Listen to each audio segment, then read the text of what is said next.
السلام علیکم۔ اللہم صلی علی محمد کما تحب و ترسلہ۔ آج میں آپ کو درود ابراہیمی کے مشاہدات کی بک میں سے ایک اور مشاہدہ بتاؤں گی۔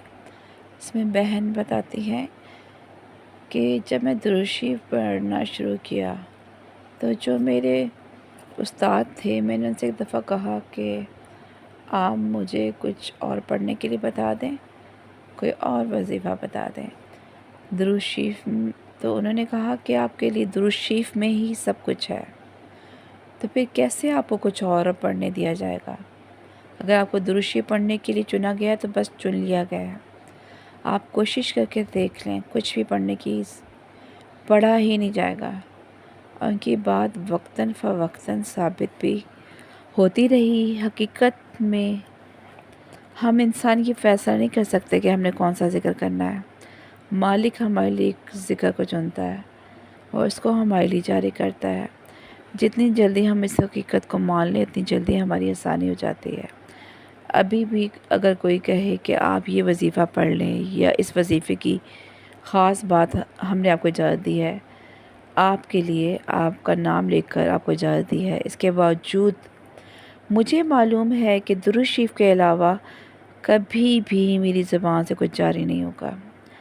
جب بھی کبھی زندگی میں ایسے حالات پیدا ہوئے کہ ہمت ٹوٹنے لگے، اور انسانوں کی وجہ سے یا غیر مرئی مخلوق کی شرارتوں کی وجہ سے ہو، اللہ تعالیٰ نے درود شریف پڑھنے والوں کا ہاتھ تھاما ہے اور ان کے لیے صرف معاملات کو کھول کر بیان کیا ہے، بلکہ حل بھی بتایا ہے اور آسانیاں بھی پیدا کی ہیں۔ جس طرح میں نے پہلے ذکر کیا کہ چاہے کوئی بھی کسی قسم کا مسئلہ، حسد، جلن ہو، بیماری ہو، کوئی بھی مسئلے ہوں، ان سب کا حل مجھے درود شریف پڑھنے میں ہی عطا کیا گیا ہے۔ بہت ہی ایسی باتیں ہیں جن کے حصول کے بارے میں انسان کے دل میں ان کے ہونے سے حسرت پیدا ہو جاتی ہے، تو وہ بھی درود شریف پڑھنے کے والوں کے لیے ہی پوری کی جاتی ہے۔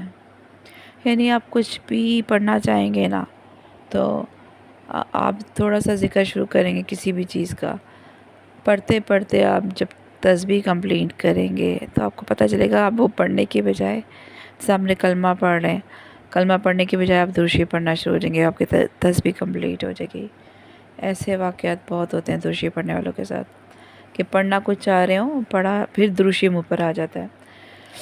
تو اس میں یہ بتاتی ہے، جیسے میں ایک اور ان کا مشاہدہ ہے، جیسے میں نے ایک مرتبہ نیوز چینل یہ دیکھا کہ خاتون جو کہ کسی ملک کے صدر کی والدہ تھیں، ان کے لیے خانہ کعبہ کا دروازہ کھولا جاتا ہے۔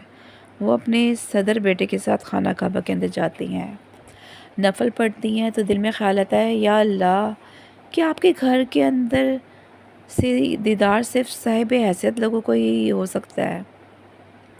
اب آپ میرے بھی تو اتنے ہی اللہ ہیں جتنے باقی انسانوں کے لیے ہیں۔ بہر اس خیال کو جھٹکا بھی، لیکن پھر بھی یہ خیال بار بار آتا تھا، اچھا مگر میں کسی بھی صدر مملکت کے رشتہ دار ہوتی تو مجھے بھی خانہ کعبہ کے اندر سے دیکھنے کا موقع ملتا۔ اب اس خیال کو چند ہی دن گزرے تھے کہ ایک دن خواب میں کیا دیکھتی ہوں کہ چاند پوری آب و تاب کے ساتھ چمک رہا ہے۔ 14ویں کا چاند ہے، لیکن اس کی روشنی اتنی زیادہ ہے کہ زمین کا جیسے ذرہ بھی نظر آ رہا ہو۔ اس روشنی میں سیدھی ہاتھ پہ رخ کرتی ہوں تو خانہ کعبہ نظر آتا ہے۔ بہت کم لوگ موجود تھے، ارد گرد اپنے کچھ رشتہ داروں کو بھی وہاں دیکھتی ہوں۔ میں کچھ دور کھڑی تھی، لیکن ایسا تھا کہ جیسے خانہ کعبہ پر جو بھی میری نظر پڑ رہی ہے اس کے راستے میں کوئی موجود ہی نہیں ہے۔ اب اس خوبصورت منظر کو دیکھ ہی رہی تھی کہ خانہ کعبہ کی تمام دیواریں آہستہ آہستہ ہٹنا شروع کر دیتی ہیں اور خانہ کعبہ اندر سے اتنا واضح طور پر نظر آنا شروع ہو جاتا ہے کہ میں حیران رہ جاتی ہوں کہ یہ ہوا کیا ہے۔ پھر میں جی بھر کر اس کے نظارے کا دیدار کرتی ہوں۔ اسی وقت مجھے احساس ہو جاتا ہے کہ اللہ تعالیٰ نے میری حسرت کا مان رکھ لیا۔ جو خیال صرف میرے دل و دماغ میں تھا، جس کو میں زبان پر لا بھی نہیں پائی تھی، صرف سوچا کرتی تھی، یہ درود شریف پڑھنے کی برکت ہے کہ اللہ تعالیٰ نے مجھے وہ دیدار عطا کیا جس سے میں سیر ہو گئی۔ سبحان اللہ۔